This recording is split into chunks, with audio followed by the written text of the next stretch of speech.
Y'all, we're gonna learn something today. So, Sudan is in Northeast Africa. Sudan. Remember this name. There's Sudan and South Sudan. Now, North Sudan and South Sudan. And they were once one country and the largest country in Africa. However, due to violence and silence from the north, the people of the south were pretty much massacred at a tremendous rate for years on end in the Second Sudanese Civil War.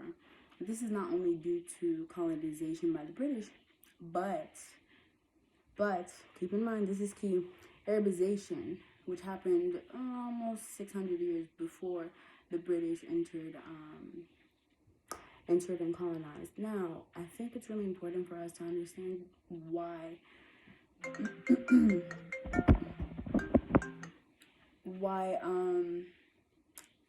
the Arabs don't get as much slack, or we cut them slack for some reason, and that reason is simply because of Arabization brought Islam. So people will usually forgive you for whatever you've done and however you've wronged them if you give them God, right? So I think it's like something we really have to talk about more. The resources are there, but they're really scarce, right? And I think it's just our job to do the research, especially if you are advocating for and through this Sudani revolution. I personally, I'm not interested in the revolution. I am interested in the complete destruction of the nation Sudan and a new beginning. I don't think Sudan as a nation should exist. Just being honest. I think if y'all want to start a new country, start a new name, and maybe focus, not maybe, actually, you have to focus in on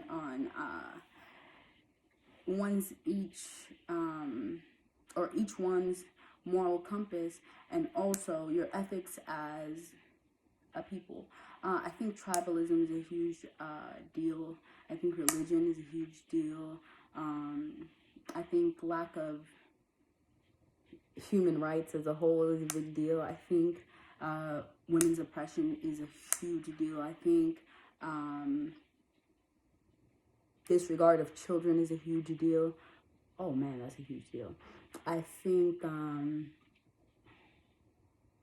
patriarchy is a huge deal, and the answer to patriarchy is not matriarchy, so don't get on here talking stupid. So I think we really have to just kind of, focus in on that, guys. I come with nothing but love and, just observations of my own, based on fact and, my own set of research. I was born in North Sudan, so, I guess that's where the motivation to look into that area came from. Simply because, you see, like, back home, people are suffering, whatever.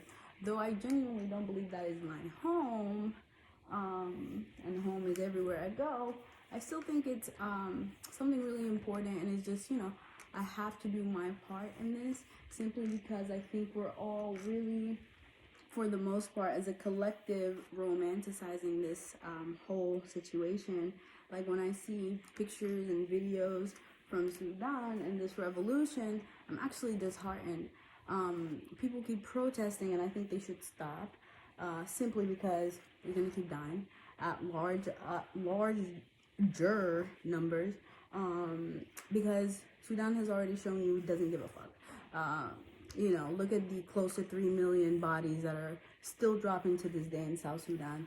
Allow South Sudan to be a lesson. Because of our silence, South Sudan suffered tremendously. South Sudanese land is soaked in blood.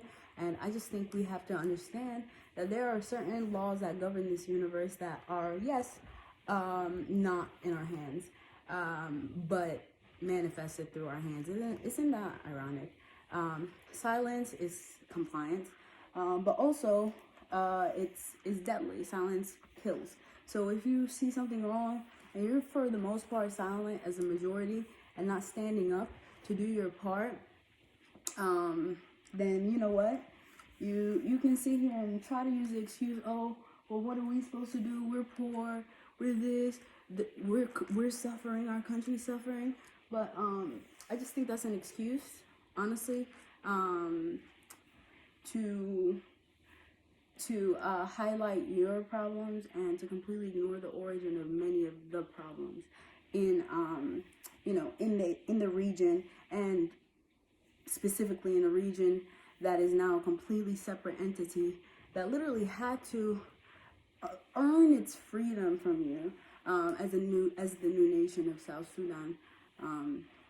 May they be blessed and truly, like, abundantly and wonderfully and easily may riches and happiness and joy be restored and flow back into the nation. Now, as for North Sudan, I think we have a lot of learning to do. I think we have a lot of great qualities as individuals, but as a nation, I don't see any good qualities. Wallahi, I'm not gonna lie. I just think people really have to grow up. I think people have to stop being so offended by everything everybody says. I think people have to start using their brains and stop trying to always walk by faith of a specific religion, because my thing is, if you don't remain secular in your everyday communication with other people, you're gonna offend a lot of people simply because you're offended.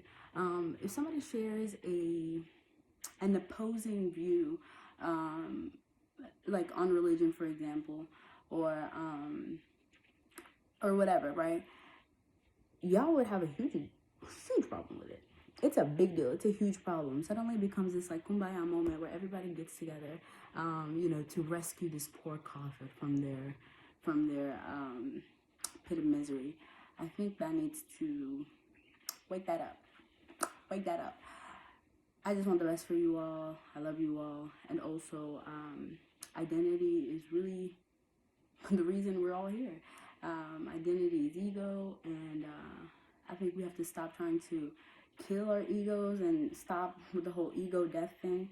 I think it's more so an ego acceptance. So just accept who you are, accept what you are, accept where you come from, and life will be so much easier because you'll slowly start to detach from those labels and just be a human being. It is what it is. I think labels are really important because they help you understand and classify certain things.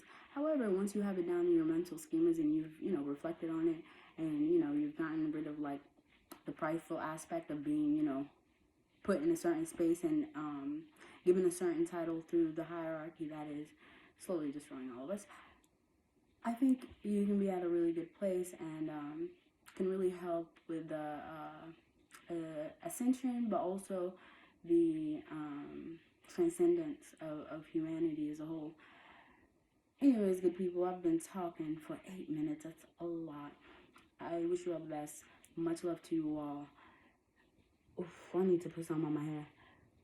Truly, I love you. And I hope you have a good day. Today is a good reason to have a good day, okay? Yeah, because today is today. It's a good reason to have a good day. So today is a good day to have a good day. So have a good day. Bye.